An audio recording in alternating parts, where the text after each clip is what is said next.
ஆடிஷன்ல நல்லா பெர்ஃபார்ம் பண்றதுனால அந்த பொண்ணு பிரபலமாகறாங்க. அது மூலமா சில ஈவென்ட்டும் வருது. சோ அந்த குழந்தைக்கு தேவையான பொருட்கள், உடைகள் எல்லாத்தையும் அவங்க அம்மா வாங்கி தராங்க. அண்ட் ஒரு பக்கம் அந்த காம்படிஷன்ல நல்லாவே பெர்ஃபார்மன்ஸ் பண்ணி லெவலா முன்னேறிட்டு இருக்காங்க.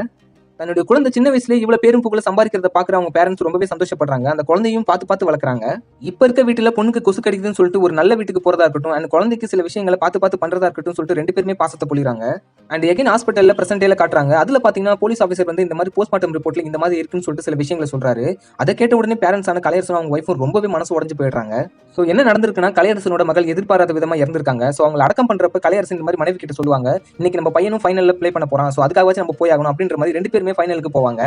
அண்ட் அந்த ஃபைனலுக்கு போனதுக்கு அப்புறமே அங்க இருக்கிற எல்லாருமே இறந்த குழந்தைக்காக ஆழ்ந்த இரங்கல் சொல்லிட்டு அந்த குறிப்பிட்ட ஒரு அமௌண்ட் பாத்தீங்கன்னா கலையரசனுக்கு தரணும்னு சொல்லிட்டு வேண்டிப்பாங்க. அண்ட் அதுக்கப்புறம் உங்களோட துக்கத்தை உங்களுக்குள்ளேயே வச்சுக்காதீங்க, எங்க கிட்டயும் பகிர்ந்துக்குங்கன்னு சொல்லிட்டு அவங்க பேரண்ட்ஸ் கிட்ட சொல்லுவாங்க. உடனே கலையரசன் பாத்தீங்கன்னா மேல வந்துட்டு மைக்க பிடிச்சி பேச ஆரம்பிப்பாரு.